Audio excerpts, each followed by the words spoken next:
that he sacrificed 63 camels. And that after he became wearisome and tired, he said, Ya Ali, continue the rest. So we see that Allah's Messenger ﷺ did not fall short in any way of thanking Allah subhanahu wa ta'ala and expressing his gratitude. And again, this is a lesson for each and every one of us. And in this last ayah of this very short, yet noble, beautiful and eloquent surah, Allah subhanahu wa ta'ala says, and those who oppose you and hate you, then indeed they are the ones who are severed and cut off of all good. Allah subhanahu wa ta'ala, He mentions in this surah explicitly that anyone who opposes the Messenger sallallahu alaihi wasallam and shows any form of hatred, then indeed he is the one that will be cut off. The scholars of Islam mention two specific reasons for the revelation of this surah. And this is found in Ibn Kathir. The first of them being that of the opinion of Ibn Abbas, and other than him, it's explicitly from his students as well, that there was a man by the name of Al-Wa'il ibn Al-As. Al-As ibn Wa'il. That there was a man by the name of Al-As ibn Wa'il.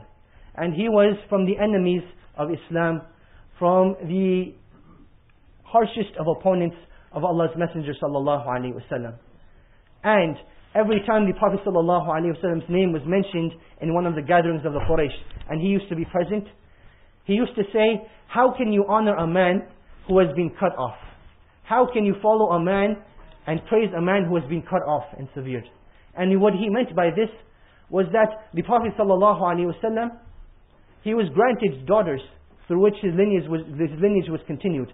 But every single son that the Prophet sallallahu alaihi wasallam was granted with passed away. This was the will of Allah subhanahu wa ta'ala and his desire. And in it was a great good that Allah subhanahu wa ta'ala knows of and blessed this ummah with. And this is what he used to say.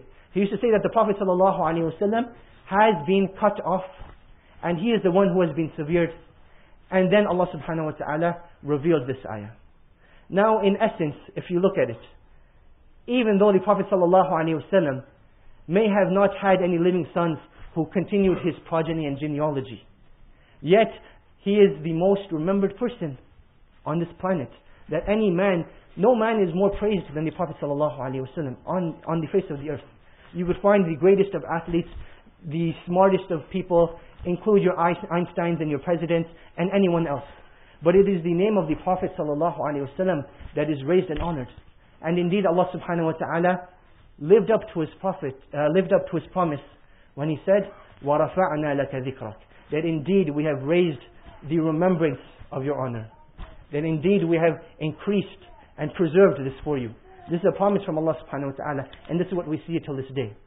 That even though the Prophet sallallahu alaihi wasallam may have not had those sons that continued on after him, but Allah subhanahu wa ta'ala still protected his honor and still increased his remembrance. Now as for this man, Al-As ibn Wa'il, most of you are probably hearing him for the first time. But in essence, you see that his genealogy and his progeny are more remembered than he was. Amr ibn al-As, one of the great companions of the Prophet sallallahu alaihi wasallam, and his son Abdullah ibn Amr, another great and illustrious companion, one of the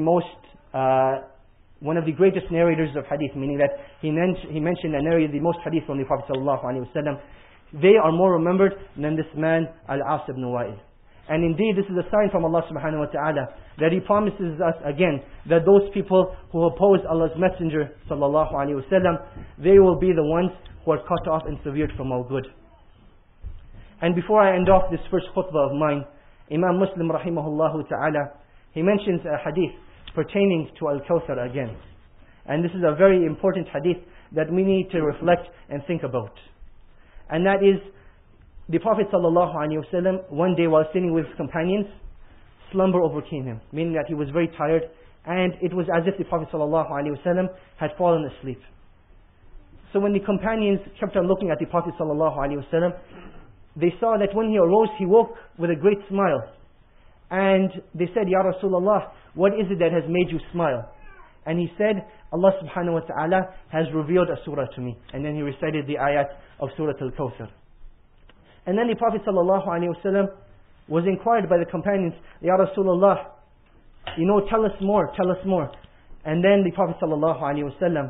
he said that I was in Jannah and I was around this great river, and describing it with the description that I had mentioned previously. Yet a man from my ummah came forth, and the angels came and they prevented him from drinking. So I asked them, why have you prevented this man from drinking from this well, from this river, when this river, even though it is mine, it is for all the believers to drink from. So why have you prevented this man from drinking? And then the angels responded. They said, you do not know what this man innovated into the deen after you passed away. Meaning that this man, he introduced new ideologies, he introduced new things into the religion. Maybe trying to increase, or trying to get close to Allah subhanahu wa ta'ala. He might have had good intentions, but his action did otherwise. And this is something we need to reflect on, brothers and sisters, that any action that we do for the sake of Allah subhanahu wa ta'ala, or other than that, we should be trying to emulate the Prophet sallallahu alaihi wasallam. Allah subhanahu wa ta'ala doesn't inform us and tell us about the character of the Prophet sallallahu alaihi wasallam to just know it for the sake of knowing, but rather He tells us about it so that we may follow it, and we may likewise become of those great exemplaries for those people who come after us. So we see that any act of worship that we want to bring forth to Allah subhanahu wa ta'ala and want Him to accept, it should have two main conditions to it. The first one, that of being of ikhlas, meaning that it is sincerely for Allah subhanahu wa ta'ala, and the second being of al-mutaba'a, or following the Prophet sallallahu alayhi wa sallam. أقول قولي هذا وأستغفر الله لي ولكم ولسائر المسلمين من كل ذنب فاستغفروه وتوبى للمستغفرين.